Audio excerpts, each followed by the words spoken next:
get this shit back on track?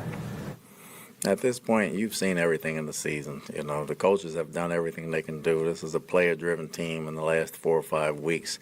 You got to execute, and they got to hold each other accountable. As a coach, you can sit there till you blue in the face until they start holding each other accountable and doing the little things right. And that's not everybody. We're talking about a small select few, but the small select few is what's getting us beat. And until that happens, it's not going to get right. So we got to get up and go to work tomorrow. No matter how bad today looks, you got to put it behind you, and we got to win the last 3 games. We know that. Hello, Bucs fans. Welcome in to Real Bucs Talk. We're live here on a Saturday. It's good to be back, but also very disappointed with this Buccaneers team as they lose yet again, 2 in a row, and especially what makes it worse, it was 2 at home on top of it, and now fall to 7-7 on the season. They are half a game behind the Carolina Panthers. They have 2 games coming up with the Panthers, and basically it's win those games or not make the playoffs. So hope everyone's having a good weekend. Again, appreciate everyone joining us in here. We'll have Mark in here in a little bit, just waiting on his boy to fall asleep, hopefully. But good to see Rampage 1328 in here. Todd and Light have to go. Yeah, we'll get into all of that here shortly. Lurd2, I hope I say that right. What's up? Good to see you. Bowles doing the same thing over and over, expecting a different result. Yeah, I mean, he put it on the players in that press conference. So I don't know if that's the right move, basically just throwing players under the bus. But yeah, I mean, the team, players, coaches, they have to get it together for sure. Virgin Boys, good to see you. Did you see Reddick arguing with Vita and Winfield? Yeah, I mean, not a good sign. It's a lot of things going on there with, it sounded like they were talking about the sack fumble situation where Reddick actually got the sack, caused the fumble, came out with the ball, but the refs said it was simultaneous, and tie goes to the offense. So I thought that was a, kind of bogus there, but you gotta come down with it. You gotta find ways to fight for the ball. But yeah, it's not a good look for the players, leadership. We've heard a lot about culture here and like leaders making sure that things are right. And for whatever reason, they're just not playing complimentary football. Brutal as Bucks, good to see you. I don't know who you're talking about there. Probably Baker Mayfield. Baker, again, wasn't great in this game either. They did put up 28 points. Thank goodness Mike Evans is back. Jalen McMillan, all those guys look good. I thought Bucky Irving played pretty well. Rashad White did some good things. So there's a lot of good there, but Baker ends up taking 5 sacks in this game. Not a good look. Got to be better with that. 1 interception that was costly, trying to hit Mike on the comeback, but it was a good play by Atlanta, understanding the adjustment there, and he just basically baited Baker into that one. And there was no adjustment by the Buccaneers offense, unfortunately. So there was some good signs. I mean, you put up 28 points, you have a 28-14 lead, and you get outscored 15-8 in the fourth quarter. That's never a good thing, for sure. Gulliver Brown. Yeah, interior O-line, yeah, definitely is an issue. Mike Jordan and Dan Feeney I don't think can cut it. I don't think they can pass protect. And I know some people were hard on Graham Barton as well. Graham's got to be better, but at the same time, you don't have much around you either. So that makes it tough. And I think a lot of it is people trying to do more than they should instead of just focusing in on their jobs. But yeah, Feeney shouldn't even be playing. I think Luke Haggard should be in at right guard, but we'll see what happens with that. But yeah, definitely offensive line is hurting. You're missing Ben Bredesen and Cody Mock for sure. Those are 2 big losses. Buccaneer Bryce, good to see you. Defenses with less pieces than we have way more success. Bowles refuses to simplify things, it seems.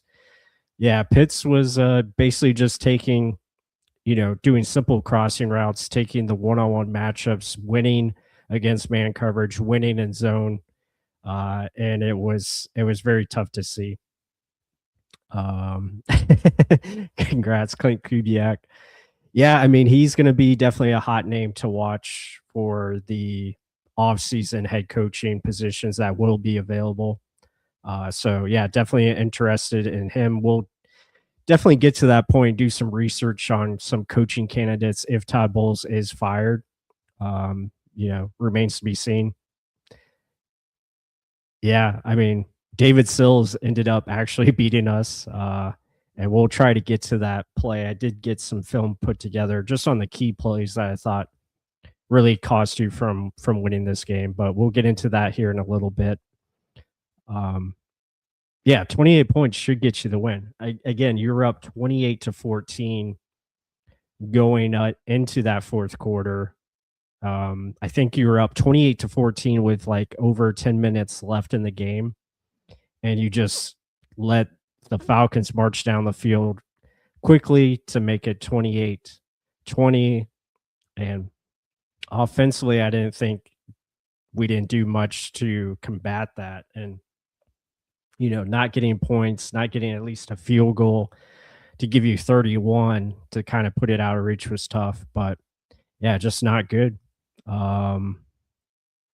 Yeah, Baker, bunch of tip passes. Yeah, activate Pierre Paul. I think that's probably going to happen for Carolina. We'll see if he can make any difference. But again, you're relying on a 37-year-old.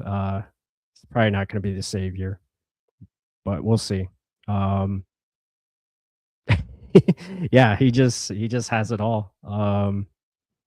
Realtor David Sussman, good to see you. Yeah, I mean, there is points to be made, and I give you credit, David. You have been on this for quite a while.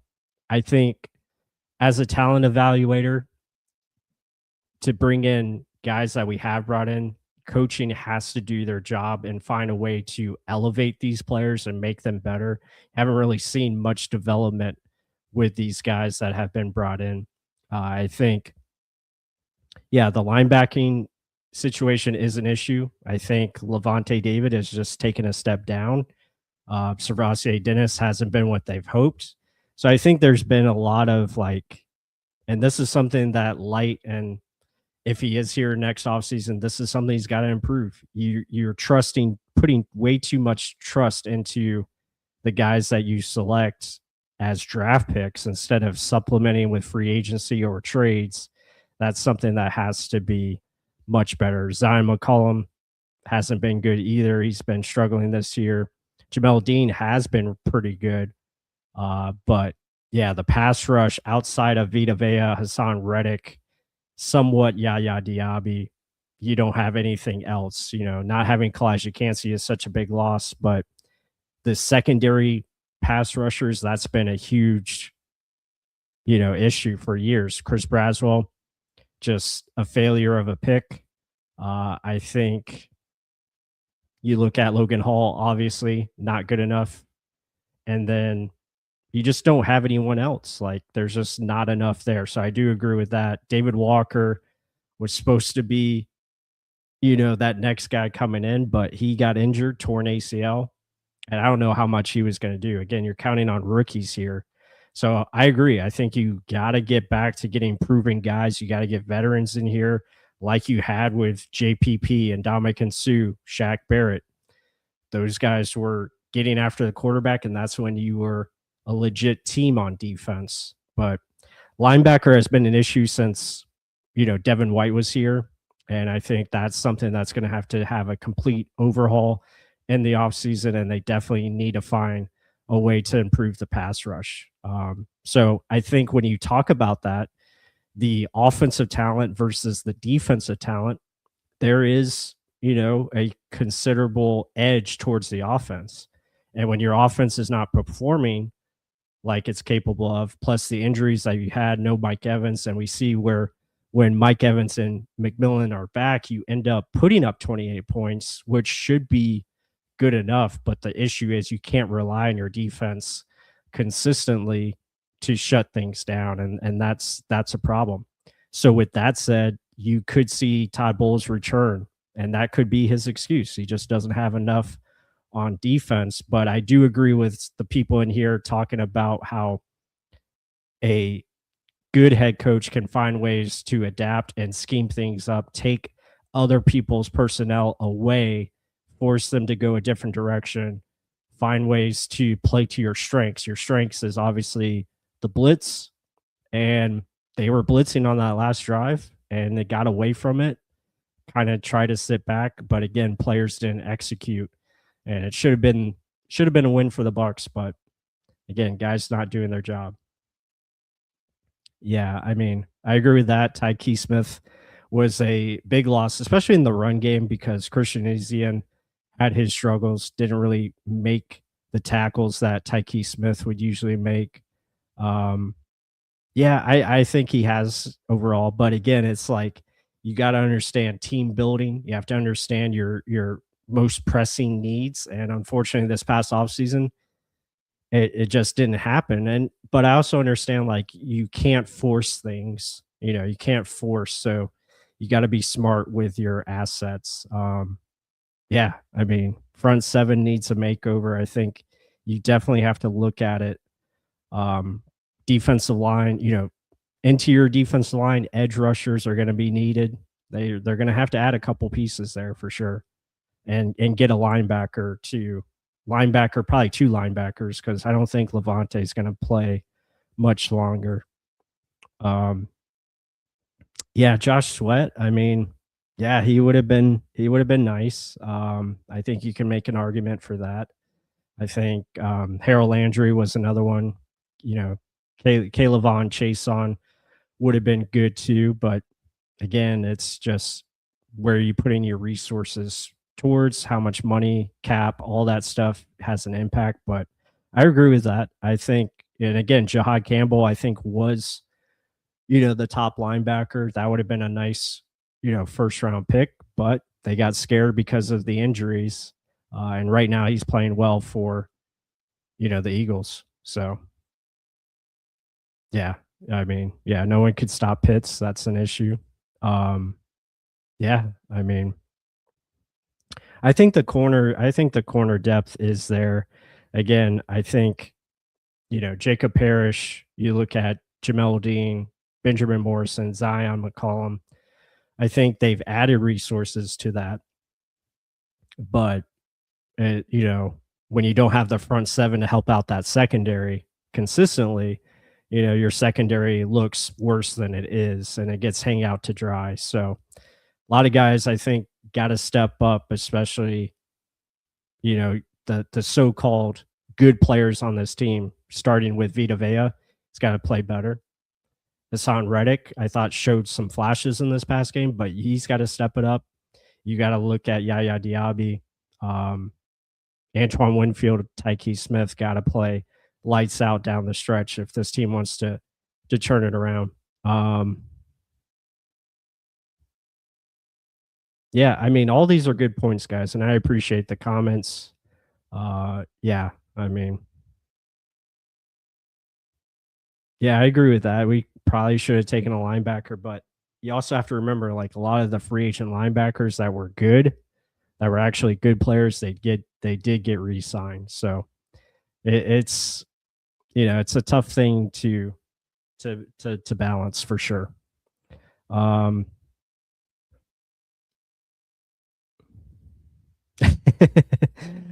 Todd at the combine, someone asked him about the defense. He said he wants to put up points.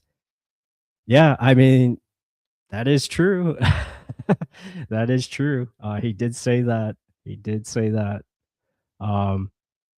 And that's also another thing to look at. It's like you're continuing to have to bring in new offensive coordinators because the offensive talent is there.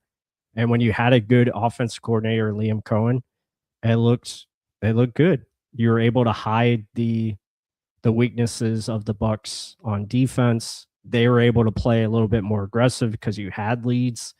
And now with Josh Grizzard, it's been up and down for him. But also, seeing what the full complement of the offense looked like 2 nights ago with Mike Evans and everyone back, it was definitely a little bit better.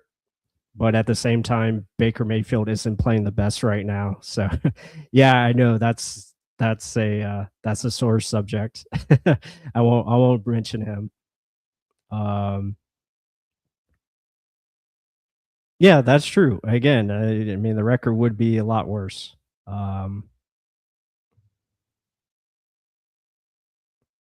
Yeah, I mean, that is a good point. But also, this is again his first year. I think you gotta see how it goes, how he finishes this season. I think is going to be really important for Benjamin Morrison. He's going to play in this Carolina game because we don't know what's the deal with Zion and how long he's going to be out. Seemed like he had a hip injury, so who knows if he plays this week. Yeah, and again, it's unfortunate with the injuries. I mean, yeah, it sucks. Um,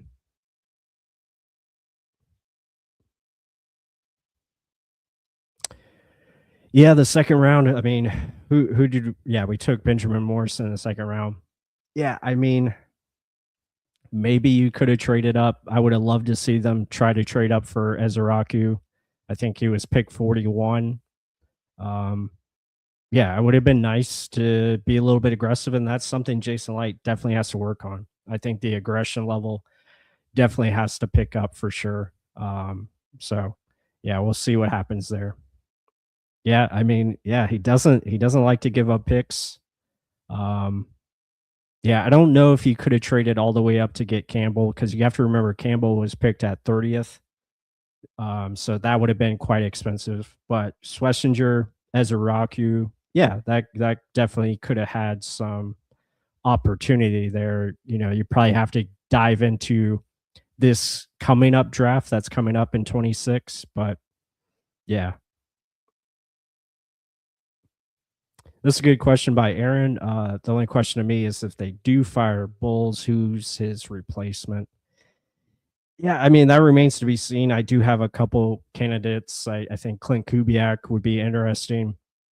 I think Chris Shula from the Rams, the defensive coordinator. I know another defensive coordinator, probably not what Tampa Bay fans want, but I think he would be a smart selection just coming over from that Rams organization. I know a lot of people are talking about Mike LaFleur, who is the Rams offensive coordinator. I think either one of those would be smart just because of their process and how they do things, especially in the draft. It'd be pretty cool to see. Welcome in, Mark. Good to see you. Crap, mega crap. They're crap. Just one more time. Crap, mega crap. Yeah, just we're just going through a lot of the questions here in the chat. Yeah, Benjamin Morrison versus Siobhan Revel. Yeah, I would probably still pick Benjamin Morrison. I thought Morrison had better tape than Revel. And I think Revel's kind of struggling right now with the Cowboys. Again, cornerback is one of the hardest positions to be good at right away in the NFL. It's very tough. It takes a couple years to really develop and show who you're going to be at corner.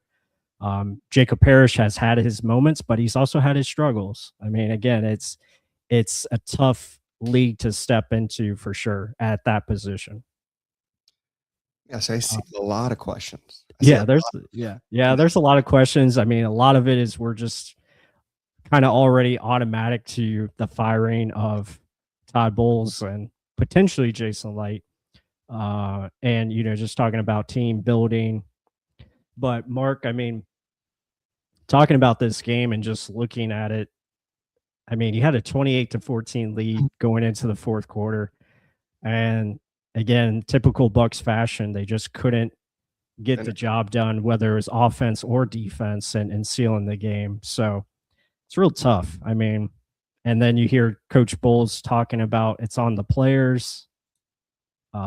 Coaches have done everything they can do. And when I hear that comment, I'm like, I don't know about that, but I think the players, yeah, they have a responsibility too. And we talked about this before the show. Leadership on this team, they got to do a better job because obviously things are falling through the cracks, and that shouldn't happen. But I also think coaching can do a better job of preparing these guys as far as overall game plan and understanding what to do a little bit better. So yeah, it's just not working out. Wait, so I'm gonna go on a long tangent since I'm so late. All right, so there was a lot to diagnose there. So Yeah. we saw the true emotion of Todd Bowles after the game. Yeah. F-bomb this, F-bomb that. I've done as much as I can as a coach, and we as coaches, they gotta wanna do better. They gotta wanna have it. They gotta put themselves out there and care about what the hell they do on the field, not just care about this is my job. Like, right? So, but in the reality of things, when Todd Bowles does get mad or when he says certain things, you agree with a lot of the stuff he says. Right. It's point blank. You have to agree with a lot of the points he makes. Is it being receptive to the players on the field? That's the thing. So did you lose a locker room is the biggest question mark. And all you see is sorrowful people. After the Saints game, sorrowful, cry, wimpy. After this game, same damn stuff. And it's frustrating. Yeah, you finally saw Vita Vea and Hassan Reddick and Antoine Winfield Jr. kind of arguing it out in the back, like walking into the locker room. Yeah. And Mike Evans pissed off, 3rd and 28. How's that happen? Yeah. Yeah. How does that happen? When you're up 28-14 and then you give it up, you don't score a damn thing. So, like, this is where I said weeks and weeks ago, there's not a damn thing on this team they can do well. Yeah. They True. they get spurts where they do well. And Chabot said the same shit on defense. He's like, we have spurts of good. Then someone messes up. And it's not the same damn guy. It's like, oh, this time it's this guy. This time it's this guy. It's the same thing on offense. You can't lean on Baker to carry you because Baker is not playing well. Yeah. And I've said this before. I say this to you all the time. If you look at the team, every team's built differently. Our team is stacked on offense. You can name a lot more talented players top to bottom on the offense. So the offense has to carry your defense. I don't give a shit. Your head coach is a defensive coordinator. He may be calling the plays for defense, but he's going to have to lean on his offense because they are the better stacked, talented side of the ball. Yeah. We have no edge rushers, no zero. He's forced to pass rush through corners, safeties, and sending linebackers in a blitz because he just doesn't have it. Doesn't have the horses. We improve little areas, but we don't ever freaking upgrade anything. Truly, like, okay, we went from Devin White to KJ Britt to Servassier. And then Servassier's hurt. Deion Jones is kind of like a push. It was the same thing. It's more, there's just nothing truly there to firepower scare the offense. But yet again, it was 28-14 in the fourth quarter, and they just get slaughtered in the end. Baker has a potential to just run out the clock. Yes, play call told him to throw the ball, throws an interception, but it's his decision to throw an interception. And he himself said, I shouldn't have thrown it. I saw it. It was a simple read. I effed up. Very next possession. What the hell are you doing? Wall open. We'll go over it in tape. Yeah. You can't tell me it was all on the defense. Yeah, they gave up the points, but there's no complimentary football on this team. There isn't. Yeah, that's the issue. Nothing is good. Can you blame it all on coaching? You can't. You can't blame it all on coaching. No, it's not all on coaching. I think coaching can be better, but at the same time, players have to do their jobs. Yeah. Players have to execute. At the end of the day, they're the ones out there on the field. The design, the overall play design is there. Plays are there to be made, but for whatever reason, guys just continue to mess up. And people are open or people are covered. People just don't make plays on the ball. Yeah. Guys wearing the R jersey, the Buccaneer jersey, aren't making plays on the ball. I mean, you have a fumble recovery opportunity when you're up 28-20. 2 of them. And guys just can't hold on to the football. Like that's not good. And then Hassan Reddick actually makes a huge play, forces a fumble. He comes out of the pile with the ball, but the refs, whatever. But at the end of the day, you just got to fight more and make sure you secure that football. Don't let Kirk Cousins tie with you. That's not a good sign. And also, again, allow 373 yards to Kirk Cousins. That's pretty bad. We called it. It was going to be 350-yard day. No. I didn't know 370, but yeah. Yeah, He's it got was 93 yards, almost 100 yards on the ground. yeah, Kyle Pitts with 166 yards. So 3 um, tutties. yeah, 3 touchdowns. Yeah. And it's unfortunate because again, Mike Evans had a great game. He was pretty much looking like last year. He was looking like last year's Mike Evans. He was looking really good, doing all the things, still getting open, making plays. Yeah, it's just unfortunate. Chris Godwin made 2 unbelievable catches on the touchdown and the 2-point conversion. Even Devin Culp, I guess new Yeah. tight end 1 is got a touchdown. But But, yeah, I mean, just crazy. I in mean, totality, like, there's nothing to tell you they're gonna win against the Panthers on the road. There's nothing that can tell you well, that. yeah, I mean, it's tough. It's because when you look at the matchup and what Carolina does, especially with our inability to really like shut down the run like we did in the past, probably not going to happen against Carolina just because of that's what they do. They find ways to run the football. And then the play action passing game with Bryce Young and Bryce Young's ability to move around the pocket and our inability to sack the quarterback. You know, you combine those two, and then obviously Ted McMillan versus our corners, whether it's Jamel Dean or whoever. You know, I don't know if Zion's going to play in this game coming up. We'll see. So it'll be a tough matchup. And then offensively, you know, can we slow down Derek Brown and give Baker enough time to throw? Can we run the football? All those things are going to be important. Yeah, but I mean, besides that point, I mean, I'm not even looking forward to that. They still probably can win and should win and probably won't win is my point. But the thing is because there's no consistency on this. And like we mentioned again, last week, probably the week before that, top to bottom, there's problems everywhere. Like resource management, awful. Like team building, I see where you're looking for future, but you never ever address the biggest issue in the room when it comes to defense.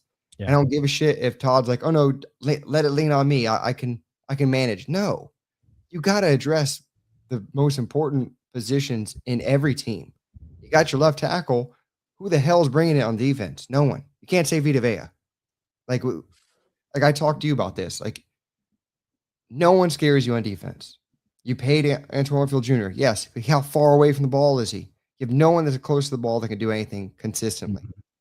And Yaya ain't it. He wins off of stunts. I don't think he's won one damn snap off the edge, running the edge.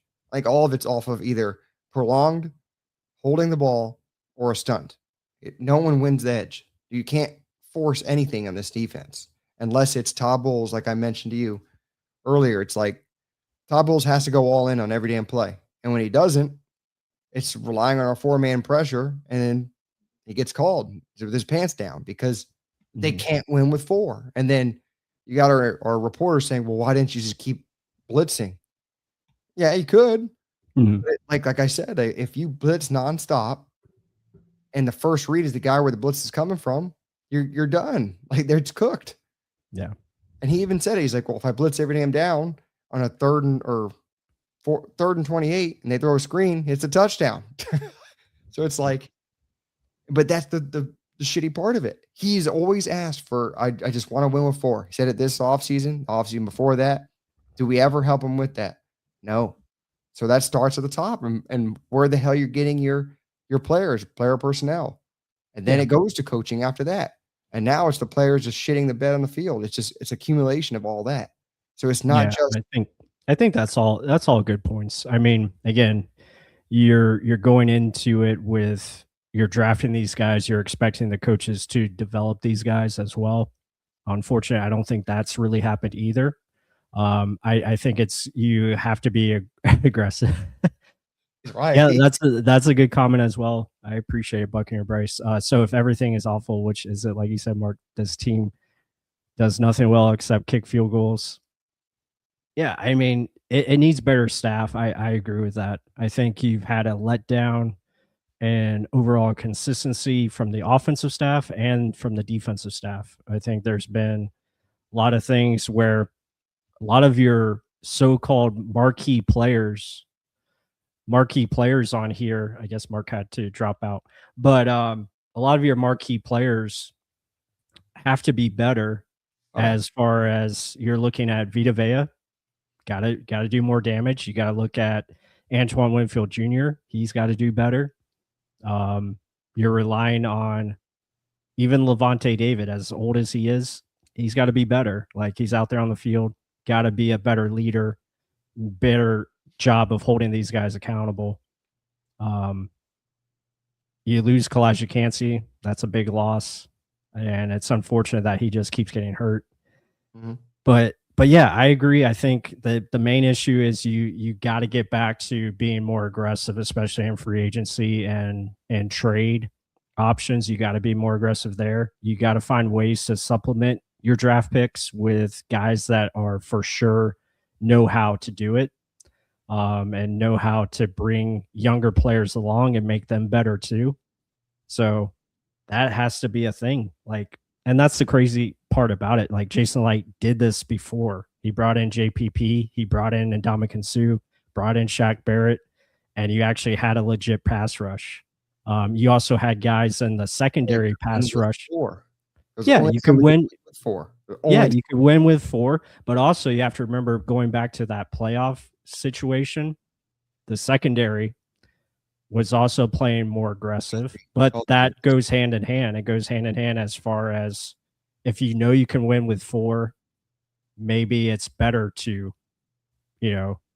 play more aggressive in coverage. But again, coverage and rush have to work together, and we're not seeing that at all, because when I watch the tape, Kirk Cousins drops back, gets to 2 seconds, and he's already able to throw the ball away because there's a guy wide open. So here it is. Woo! that deserves a multiple. I appreciate the super chat. Thank you, David. Yeah, it's not like I'm not agreeing with Mark. Like, I agree with Mark too. I think a lot of it has to be better. Like, you had opportunities to be aggressive, but again, they just didn't pull the trigger. Like, he's to get, and for whatever reason, they're just not making that happen. Well, here's the glaring thing. So, like, big thing is, to make lemonade, we need lemons. We don't have the players in key positions, like I said earlier, and that is the biggest, I guess, disagreement me and you have, and a lot of fans have. They think, point the finger at Todd Bowles, he's a piece of shit, get rid of him. That's the only guy to blame. We're going to get better after that. And I keep saying, no, if Todd Bowles is getting fired, Jason Light should get fired. They are married. They're attached at the hip. I can see that. It is also his fault that Bowles is not doing well. And Jason Light has made it through a lot of coaches. And then your argument is, oh, well, he was just handed the job from BA. Well, I mean, it's also him to say he was handed the job. It's also his thing to say, okay, well, I don't know, guys, GM to owner, are we sure this is the right move? I know BA is trying to do that. Should we do that? It's their responsibility to look at the whole team and make a decision. The coach doesn't make that just because he's going to hand it over. Yeah. We don't, again, we don't know if he had that decision. We don't know if he had it all at all. But they are, and then the conceitedness of him acting like the Buccaneer man is just the typical way of, they're better than everyone else in drafting. Yeah, you don't get me wrong. A lot of your draft picks do well, but are any of them like legit flat out stars? Tyke Smith could be that. Yeah. Antoine Winfield Jr., Wirfs, yes. But like recently, what are we doing right now? Are we attacking anything? Again, it's not to make excuses, but again, it's hard to find star players at the end of the first round. It just is. Like, top 10, top 15 players, they're usually in the top half of the draft. And to that point, you never ever are aggressive. I know you're so confident in your ability to draft, right? Okay, you've gotten Bucky in the 4th round. You've gotten Zion McCollum, I believe, in the 6th round. You've gotten Cade Otton in the 4th round. You did pretty good with day 3 picks. Then rely on your day 3 pick and just get rid of one whole day, or one whole first and second day of a draft, and get you a damn top of the line edge rusher, like the Texans did when they traded up to get who was it? Anderson, right? Will Anderson. Yeah. Like, find ways where you're like, if you like that guy that damn much, go after him. Do something. Like, it's just inept, and it's like it's annoying that how much you brag about how good you are, but then you don't address certain things.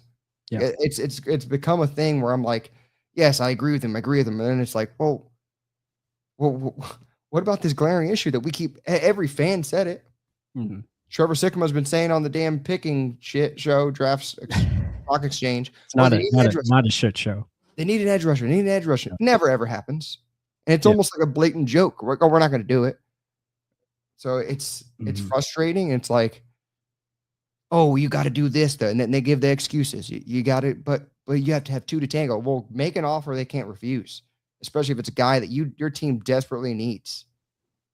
Yeah, I'm all in agreement with that. I think it's all good points because I think it shows that, you know, Todd Bowles being fired is not automatic just because of what you just said. So, and again, I could see them just running it back with what they currently have in place. And you hope that minor adjustments or major adjustments are made, especially in the coaching assistants, I think needs adjustment. And I think Jason Light needs to understand to modify his plan of attack. And you got to be a little bit more aggressive, especially in free agency and the draft as well. And this was also a good point. I want to bring this up it's a good comment right there, because again, linebacker class wasn't good. 2026 linebacker class looks like studs all around. And that's also goes into the draft planning. That is something that they were thinking of picking probably this year coming up, because the class is much better and you can find a star talent potentially in the first couple of rounds for sure. So here's my other thing. So yeah, I mean, we're talking all defense because it's Todd Bowles and it's his defense, blah, blah, blah. Yeah. My big thing is just that there's just not enough resources in it. That is the biggest thing, right? Yeah. But then you look at the offensive thing and people are like, oh, it's also Todd Bowles' fault because he didn't hire the right offensive coordinator this time. From that standpoint, Liam Cohen and Dave Canales did not deal with all the shit that Grizzard's had to deal with. Yeah, I think Grizzard's been fine. They've had consistent offensive lines those first 2 years, their first years here. Consistent. Yes, Cohen had the injuries of Mike and Chris. Then Mike comes back. He made it work, but he didn't have the injuries to the offensive line that's been gutted and reshaped. We have two guards in there that shouldn't be in there. They're not starting caliber guys. And compared to the guys that were almost Pro Bowl ability, well, Mock was, Bredesen was still playing at a good rate. Yep. Then Baker was not this hurt either. Like seriously hurt. Yeah. I mean, his shoulder's messed up. And just, you know, watching the prime documentary of the Bucs that came out, like Jameis Winston was talking about his shoulder injury that he had in, I think it was 2018, except his was an AC. Yeah, it was an AC joint sprain. I think it was like grade 3. And we don't know like if Baker has the same type of injury. They just said AC joint sprain. So basically he's playing with some type of separation. And that's tough, even if it's his non-throwing shoulder, because every time you land on that, it's another re-injury. So yeah, that's tough. C, A is the acromion, is the other part of your shoulder. This little piece popped up. You have a floating bone literally sitting there, and it has to reshape to get back down. And it takes like 6 weeks for that to happen. Right. So he's playing in pain no matter what. Yep. So, so he's dealing with that. He's dealing with whatever knee issue he's had throughout the season. Not to mention the biceps injury, which they don't even report now, which probably still lingering. He's playing pretty damn hurt. And is that an excuse for him not making throws? And even he said, he's like, am I hurting enough where I shouldn't have made that throw? No, it was wide the hell open. Yeah. You know what? Let's go into that because I have it up here. So let me bring it up to you. Okay. Yeah, I mean, I think all those are all good points. And again, it's it's definitely got to be better as far as, you know, just overall management. But yeah, so we're going to look at a couple of plays here. What did I put in here? Trying to remember. All the crucial plays. What's this first play? Yeah, so this first play I think is the. Oh, did I not put this in correctly? It should have been the fumble play. Should have been first, but let's see what. Oh, there we go. Yeah. Okay. So we didn't have it rewinded. Guys.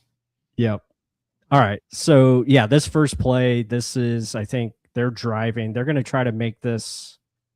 What is the score is 28-20, I believe, at this time. So they're trying to tie it up here on this drive, but you're going to get a completed pass here to Mooney. Bucs do a great job of forcing a fumble. And I like Levante. He's trying to disrupt timing there, just doesn't get a hand on him. And again, you come in here, do a good job of keeping him up. Levante's going to strip that football out, and you have everybody right there to get the football. The only thing I would say, I wish Levante David just sandwiched Mooney and just keep him down. Like, just sandwich him. Well, Mooney didn't recover it. This fat guy over here did.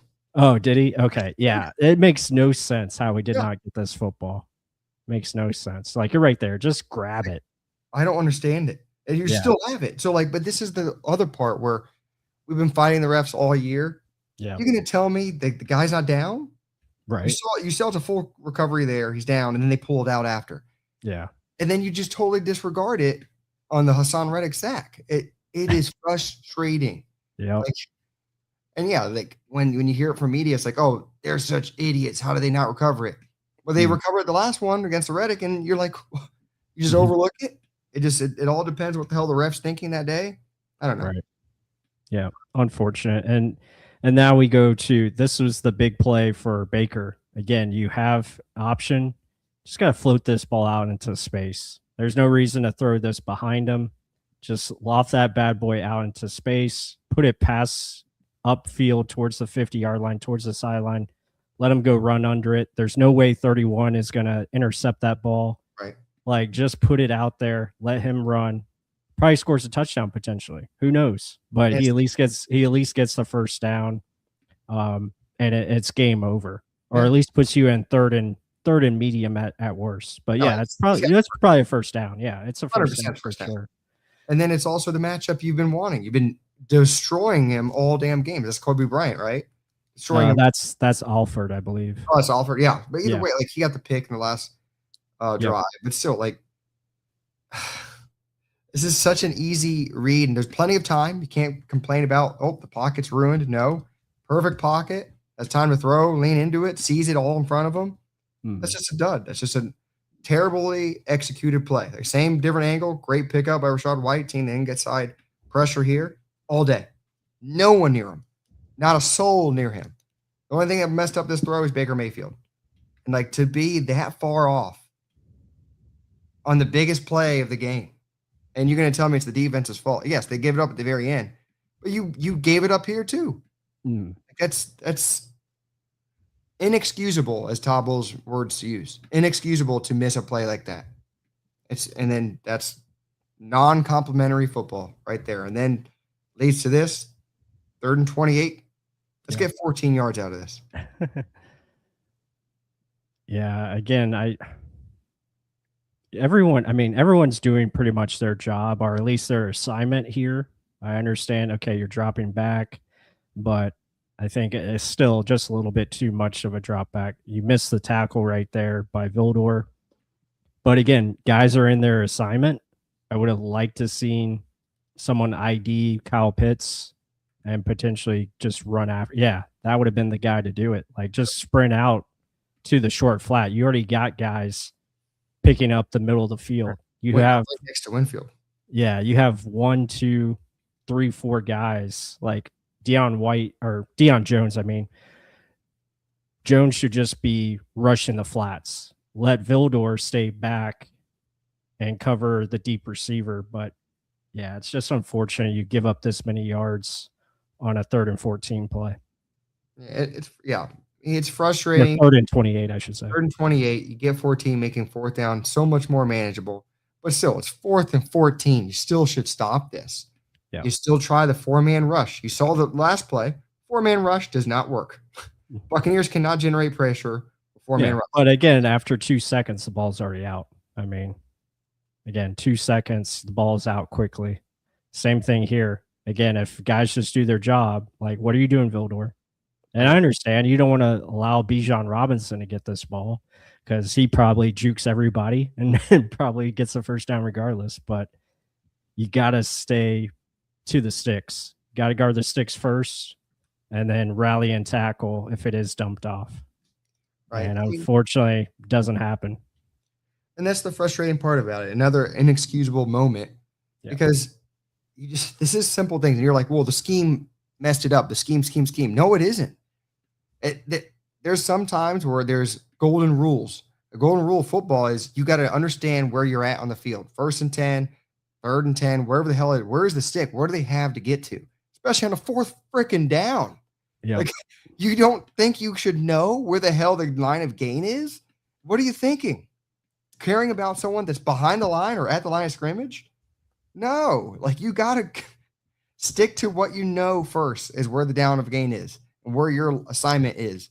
You can't be thinking, oh, let me guess the running back underneath and that Antoine Field Jr., the deep safety is there to help me. It's ridiculous. And that one is an inexcusable one. And why Todd Bowles got so damn pissed off. It's ridiculous. Yeah, for sure. Yeah, again, you're right on it. You just can't allow this stuff to happen, but we've seen this stuff happen all year. Like 3rd and long has been an Achilles heel. Yet again, 4th down has been Achilles heel. So yeah, you just can't get the stops when you need to. Crap, mega crap. But I want to get to the super chat. Appreciate it. Tall Florida guy, $4.99. Honestly, I don't see them getting rid of Bowles, but I easily see ownership directing Light to be more aggressive during draft and free agency. Yeah, I think you guys were spot on with that. That's definitely something that has to be better. And the other thing is like the other like kind of way of thinking, and unfortunately, I think this could be being passed down from the ownership, because when you watch that Buccaneers documentary, they talk about how they want to build the team. And it's the same thing that Rich McKay was doing. He talked about how we're going to draft and develop and we're going to re-sign our own guys. And that's what Jason Light has been doing since he's been here. So it kind of makes you nervous. Like, is anything really going to change from that aspect? Because you see it throughout the Buccaneers history. That is something that they've always believed in, always have wanted. And they kind of got fed up with John Gruden because of that, because Gruden wanted a veteran presence team. He wanted guys that weren't going to make mistakes. So the drafting and developing kind of got lost through the shuffle throughout his time here. So hopefully that happens, but we'll see. I think it's going to be interesting. I will say this about Jason Light. He does slowly improve and make changes. Yeah. I mean, he did attack an area of weakness last year. A lot of people were complaining about the secondary last year. He put resources towards the secondary. He did that. And again, you can't fix every issue in the offseason, but at the same time, you have to realize this has been an ongoing issue for a lot of years. Got to do something better about it for sure. And hopefully this is a wake-up call for him and his staff, because it's got to be a lot better than it has been. And especially on the defensive side, you got to find ways to get a star talent, especially somewhere in the front seven, whether that's linebacker. I think if you had a really good linebacker, this defense would be a lot better, because when we had good linebacker play, we did pretty good because you were able to blitz faster, you're able to blitz better, you're able to drop back and roam the short areas of the field, which we can't really do right now because we don't have linebacker speed. So I think if they can do something like that, whether it's linebacker or edge rusher, if you can find a way to get a star, that makes a huge difference. And he makes another good point. Look at the Falcons. They fix their edge problem on one draft. They get Jalen Walker, and then they trade up for James Pierce Jr. later. Again, I think I've mentioned that in the last live stream. It's just like, yes, you understand what your weakness is, and you go after it, and you send as much resources to fix it. Not just worried about, is he just a nice guy? Like, it's usually, do they perform on tape? Yes. The Buccaneer way, Buccaneer man, it helps you not miss as much, 100%. But sometimes you got to put about, are they all in on football, and are they all about winning? Because right now it seems like they're just keeling over, even though they're nice guys. It's frustrating to see.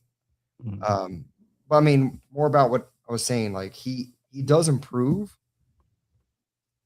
like think about it. He used to sign just free agents. He did the Michael Johnson, Anthony Collins. Yeah. He went after big free agents. He realized, okay, that doesn't necessarily always work. Then he started with draft picks, like certain busts like Aguayo. Let's not do that again. Yeah, Vernon Right? Hargraves. Yeah, Vernon Hargraves. They're little no expense. no expense. And then running backs. He was just to be awful at running backs. Yeah, McNichols. He's still in the league. Credit to him. But yeah, But when Rojo. Rojo. Yep. But like he's either way, he's improved. Rashad White, Bucky Irving, Sean Tucker, those are all really good picks. And I know one was an undrafted free agent, but still he's improving, understanding what I should be looking for to make a better pick. Mm-hmm. And I think he can do the same with edge. It just hasn't been going well. Yeah. It's just JTS, Braswell. We don't know with David Walker just yet, but yeah, I mean, you got to figure it out. And I think with time, he's just improved year after year after year. And I'm being really hard on him and critical, but it's well deserved. Like just haven't addressed one big elephant in the room, and then you're conceited about it. That's the frustrating part about it. It's like there's no keep sharpening the iron thing. It's like, oh no, we're really good at this, and we know. Okay. Yeah, and I think, unfortunately, I think we've seen some of that from Todd Bowles as well. I think some of that has been both ways for them. It's unfortunate. I think this is a good point here made by Catlert. I think this is a possibility, especially in the offseason. I think you could see Barton being moved to left guard and have him there permanently, have Bredesen at center. But again, we'll see. We'll see how time tells. Center is not an easy position to develop. But I think Barton is coming along. Again, it's tough when you're playing with two guards that just shouldn't be playable. Yeah. That's a tough responsibility. And also kicking out to left tackle, then going back to center. Just a lot with the head and probably a lot of thinking going on there. Probably a little too much. But yeah, we'll see. That wouldn't be a bad change. I think they could do it in the offseason for sure. I wouldn't, but that's just me. Yeah. That's just me. I think when he's there for a long term, he'll be fine. And just let it be. Like so many people get mad at it's a second year player that went from left tackle. No, forgive me, left tackle to right tackle in college, right? Well, he was mainly left tackle. Yeah. Back to center, back to left tackle, back to center. Like, it's like, come on. Let a guy get his feet in there. I mean, Wirfs literally at least played 3 years, and then they moved him to left tackle. So I don't know. Let's see. But I mean, overall, to me, the offense is just injury riddled in the offensive line. Baker's hurt. It's hard to convert when you have that many glaring issues. Yes, the band's back at wide receiver. And that's why I say we probably could win all 3 of these games. Yeah. Even with the offensive line and Baker injury. It's up to execution. We should have won the Falcons game. Should have won the Saints game. But it's all execution on all fronts. It's not just a defensive thing. It's not just an offensive thing. I mean, McLaughlin's the only thing perfect. Like someone said earlier, it's like the man makes kicks. Shit, if we would have just kicked the ball more times against the Saints instead of going for a 4th down, we probably win the game. So it's just it's frustrating all around, guys. I get it. And hell, during the game, I was like, forget Bowles, fire him. But then you hear him, you're like, shit, like he's not wrong. It's like something is always messing up. Is it a coaching? Is it Todd Bowles' fault Baker missed a wide open Ibuka? No. Is it Todd Bowles' fault there's 7 guys around a football and they didn't recover a ball? Yeah. Is it Todd Bowles' fault that Hassan Reddick caused a fumble? He recovers it, but the ref said no. It's Falcons' fault. Like, you can't, and those are all deciding victory game positions. All 3 of them. And it just didn't go our way. And it's frustrating. Blame Todd Bowles. Your defense sucks. Blah, blah. They only allowed 14 going into the 4th, or with 5 minutes left in the 4th. So it's like the limited side of your ball held it to 14. You got to expect your offense to carry you because that's where the stacked talent is. You got to. And it is a frustrating part of the game. And Todd Bowles is looking like the dunce hat right now because they're losing consistently, and it looks like it's just an avalanche going down. Yeah, I mean, and again, the crazy thing is, I would not be surprised if they won 3 straight. Yeah. Again, I wouldn't be surprised because you just got your main offensive players back. And I think week of film study and understanding where the ball needs to go and understanding of how to adjust, use your running game. I mean, we saw wildcat formation in this game. That was a thing of beauty. Like, I wish they would have done a little bit more. Like, it was awesome to see. Like, there's so much you can work off of that. Rashad White's only carrying this game. I think he's got to get more touches. He had 1 carry that was beautiful, 20 yards. But that was it. Bucky was 16 carries, 60 yards, which is decent.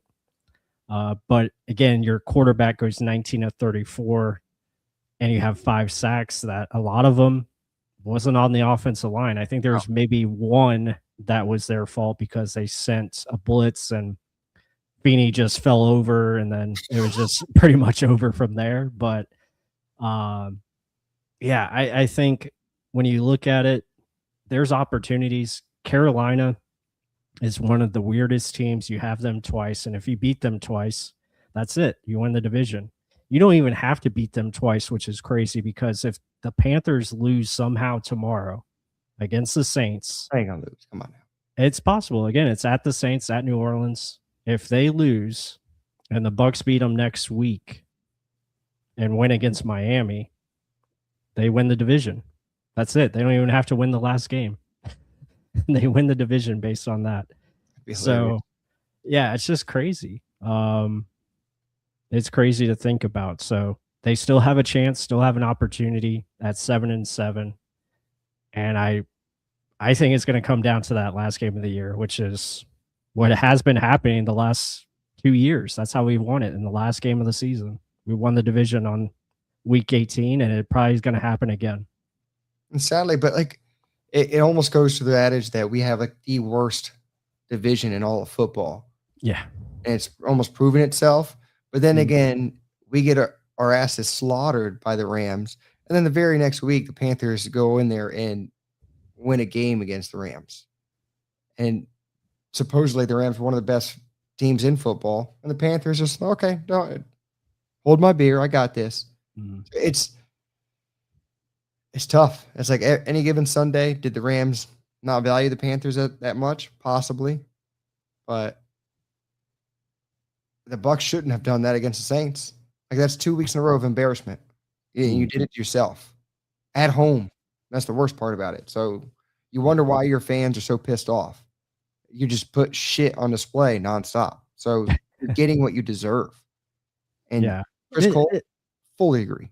yeah. Haggard needs to be playing. Yeah, it's unfortunate. And that's another question you have to ask. And again, I don't think it's, when you look at Todd Bowles, is he good enough to take this team to be more consistent and win this division more handily?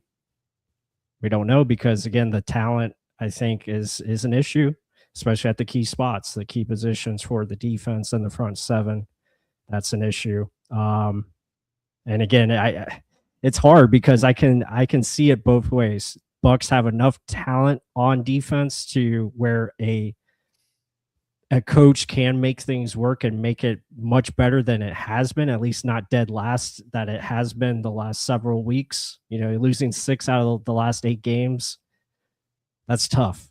But like you said, Mark, they just can't do anything well, either offensively or defensively, or play complementary football. 1 week it's special teams, the other week it's defense, the other week it's offense. You just have nothing you can hang your hat on, and that's tough. That's tough to win in any type of situation.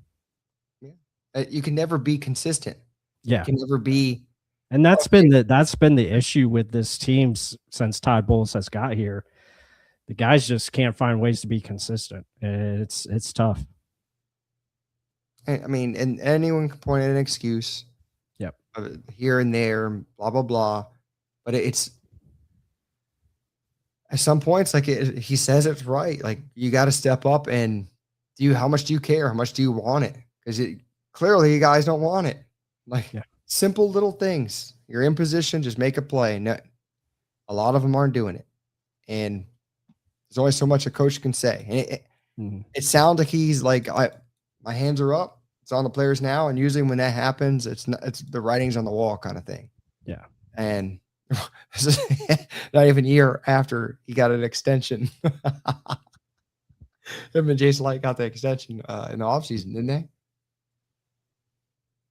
Yeah, Light got an extension. I mean, Todd Bowles got an extension, but again, we know extensions don't matter. They fired Gruden after extending him, so I don't think that's going to play a part in it. I mean, this is a good point too. Like, he had a losing record with Tom Brady. Like, that's another good point. And again, that year, that excuse, it was the offensive coordinator wasn't good enough. It was Tom Brady not playing well either. All right. So, yeah. So mental game for him was not there. Yep. But defensively, he was really getting. Devin White was a strong liability that year. That too. Yeah. Strong liability. Yeah. Yep. And he also had, again, that's when like JPP and Shaq, they both had injuries, and that hurts you. And I think Ndamukong Suh also, or Sue wasn't on the team. That's right. We drafted Logan Hall to replace him. Oh yeah, there we go. That was the beginning. That was the beginning. Yeah, that was the beginning of the end. Yeah. It all ties in to Logan Hall. Oh. See, he runs right into Ryan Jensen's knee. Yep. His first. God, what an idiot! Non-contact period. It was a non-contact period too. It goes right into the knee, right into it. Yep. And Tom was devastated from that point on, and he didn't play. He was like, I'm done. I'm not going to rely on Hainsey to protect me. So let's see. So in that year, they didn't even have a JPP anymore. He was gone too. Let me see, because I see Shaq's on the team. Akeem Hicks we picked up. Vita Vea. Yep. I don't think we had JPP. Wow. Yeah, so I guess this is also the beginning of the end of edge rush. Yeah, that's a good point there. Can't move away from dink and dunk offense. Yeah, I think you definitely have to build a lead against the Panthers. That's going to be important. They did that in this game, but unfortunately, you couldn't close the deal. Like, you got to find ways to finish. That's been an issue. Yeah, Baker playing hurt. Yeah, I think pretty much a lot of these guys are playing hurt at this point. Trying to look at, this is another, Panthers will probably lose to Seattle. I think that is a good point there. Seattle's hot right now. Yeah, and they got a lot on the line. They're trying to get a number 1 seed and a division title. I think they play the Rams next Thursday. I think that's the next Thursday night game. So that's going to be huge implications. But tomorrow will be definitely the 4:25 game, Carolina and the Saints. They'll be one to watch, especially early on, see if it becomes close or if it's just going to be a bloodbath. So we'll see. Bud Cannibalist, good to see you. Yeah, I mean, that's been all year. It's been an issue. Marpet retiring. That was another big loss to the 2022 season. So that also goes into like 2023 draft, 2024 draft. You got to spend high resources on the offensive line. So that's also shows like unfortunate circumstances, because if Jensen and Marpet are still on the team after the 2022 season, maybe you could have reshuffled your resources instead of not picking offensive linemen early like you did with Cody Mock and Barton. But again, it's all hindsight 2020. Yeah. At the end of the day, they just gotta find ways to be better as far as finding defensive talent. At least we got Trask in 2021. Second round pick, guys. Yeah. Second round pick. Yeah. Yeah. Yeah. Shaq Mason. Yeah. He got traded. So that was another kind of weird move. I didn't really understand that. I mean, there had to have been a money. That will be interesting. It probably will come to the last Bucs game, and then they lose it this time instead of winning.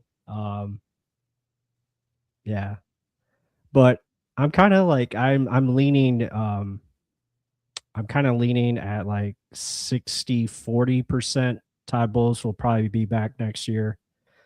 It really just depends on how they finish. If they go out and they lose the last 3 games, then I'm sorry, he's probably going to be fired, because that's just a devastating way to end the season. You lose, that would be what? So out of the last 11 games, you lose 9 of them. That's not a good way. And that's what happened to Raheem. Raheem had that 10-win season, and then they lost, I think it was 10 in a row to finish 4-12, and he got fired. Schiano, same thing. Well, Schiano was just a mess because it ended up you were 0-8 at one point in the season, and he gets fired. So, yeah. I mean, but like we're saying, like we're being real, but we're also trying to be optimistic. Yeah. But you're telling how it is. Like there's nothing consistent. You can't lean on anything. But the only thing that can get them out of it is they're executing on the field. That's literally it. Like you're in every game besides the Rams game, but that was a total slaughter. You injured your quarterback, you kept getting hurt, you had to put the backup in. That's going to happen.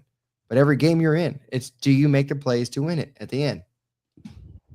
And let's see. You had it in this game, you had it the last game. Make the plays and you win games. Now, no team is superiorly more talented than the Bucs, even though I think the talent on our defense isn't where it should be. Right. It's still no one overmatches us too much.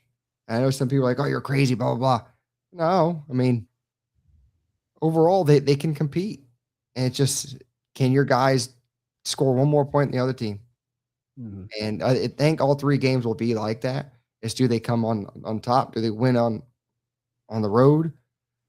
I don't know. We'll see. It's 2 in a road. You couldn't win 2 in a row at home. So yeah, I think we're better on the road for some reason. I don't know, but yeah, for whatever reason, when I go to their where's this 3-4 at home. Yeah, 3-4 at home, but I think so where are they 4-3 on the road, so not much better. But yeah, I mean, yeah, it's gonna be interesting the last 3 weeks. Let's see if Todd Bowles press conference fires them up. If players take accountability, leadership. It's going to come down to leadership on this team. Mike Evans, Chris Godwin, Vita Vea, Levante David, Antoine Winfield Jr., Baker Mayfield, all the captains, all the leaders on this team. They got to get these guys to look themselves in the mirror. And how bad do you want this? I want to see some urgency. I want to see some effort. Maximum effort needs to be on hand. I finally saw one guy actually lay his body out and hit the receiver and actually force a fumble, Christian Izian. He had other missed tackles, but at least he came in and he provided a hard hit. And we need more of that. We need guys really wanting the win. And I want to see desperation. I want to see guys play with some fire and some urgency. And at the same time, the game plan, all of that, it needs to be improved. Like, you got to understand who your personnel is. You got to understand who you have on defense. And you got to find ways to play to strengths. If you have to blitz every down, do it. I don't care. Like, just do it. Play aggressive coverage, disrupt timing, blitz nonstop. If that forces mistakes, great. If it doesn't and you get beat, so be it. Find an identity. That's what I'm looking for. They did this last year. They ramped up the blitzes last year, and it worked. Find ways to do something that you're good at. And they got to find that on both offense and defense. Or else it's just going to be probably 3 losses in a row. That's what we're looking at. Yeah, I mean, you said how it is. I don't agree with the blitz every damn down, but Well, not every damn down, but you gotta mix in your sim pressures. You gotta match coverage with your pressures. That has something that needs to be better. You gotta understand if you're blitzing, coverage has to be there behind it, and it has to know where the football is gonna go. You gotta force the football to go to one side of the field. Because if you're blitzing, the outlet is going to be the quarterback's choice, and you got to attack that outlet. That's something that has to be better. That's a coaching thing that can be implemented, and it can be better. So okay, but you're talking about coaching implemented during the week, but it has to be executed on the field on game day. It does. It doesn't get executed. But I'm also seeing stuff in the design. The stuff in the design is not what I'm talking about. There's things gasping in the design. So that has to be improved. That has to be tightened up.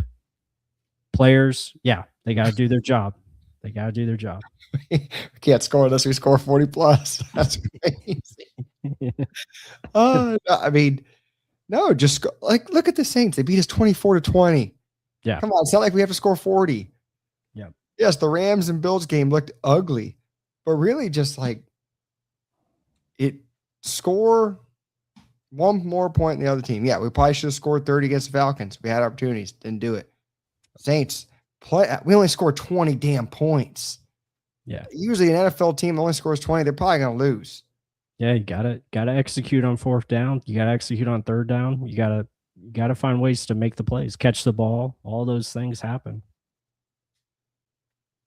I mean, I don't know. Yeah, the Bills game was just a slaughter. Everyone made terrible decisions. Terrible. Coaching and players. Just going to the wrong place, wrong time. I mean, so don't think it's just because we need to score 4. Our defense is awful. They keep you in games. Yeah, there's awful spurts. And Todd Bowles even said that. It's a frustrating part of it. But you're in every damn game. You just got to execute in the biggest times. And we don't do that. Yep. Is it going to happen? Like Todd Bowles says, I don't know. You can't expect big plays. You just make the little plays over consistently. We're just not consistent. And do I think it's going to happen? You got to show me it's going to happen. I said that before, and it's possible, but you just do it. Yeah. I want to end the show on the positive notes. Emeka Egbuka looked really good in this game. He had 4 catches on 7 targets, and of those 3 targets that he didn't get, a lot of it was just inaccuracy. I think Baker threw it behind him twice, and then one was just an overthrow on a deep cross that he was open on. Could have caught the ball if it was just put on him, but it wasn't. So Egbuka was a very shining, bright star because of the addition of Mike Evans, and Jalen McMillan had 2 catches for 38 yards on 2 targets, and he looked really good. Yeah, he was a stud, and it was awesome to see Mike, Emeka, Jalen, and Chris Godwin all get rest because you have more receivers to work with, and I thought that was a beauty of a thing to see. So hopefully that continues, and they can be the shining light. Yeah, another positive, you should have almost everyone back again. Tyke, I would expect probably should be back. Yeah, Tyke should be back. Cade probably. Benjamin Morrison probably. Morrison will play. So Zion will be the only question mark. Push. So if Benjamin Morrison comes back, at least you have a rotation of guys to put in there. Yeah. Right. So go out punching guys. He might be back, but I don't know how significant that hip injury is. Servassier needs to come back because we can't play Nick Jackson or any of these other guys. Yeah. I think if Servassier is out again, you got to just play Deion Jones and go with it. He's a lot better than Jackson or whoever else is in there. Yeah, they're just getting pummeled. Yeah. Slow to react, and then when they were there, you get pushed back because he's not the biggest guy. Right.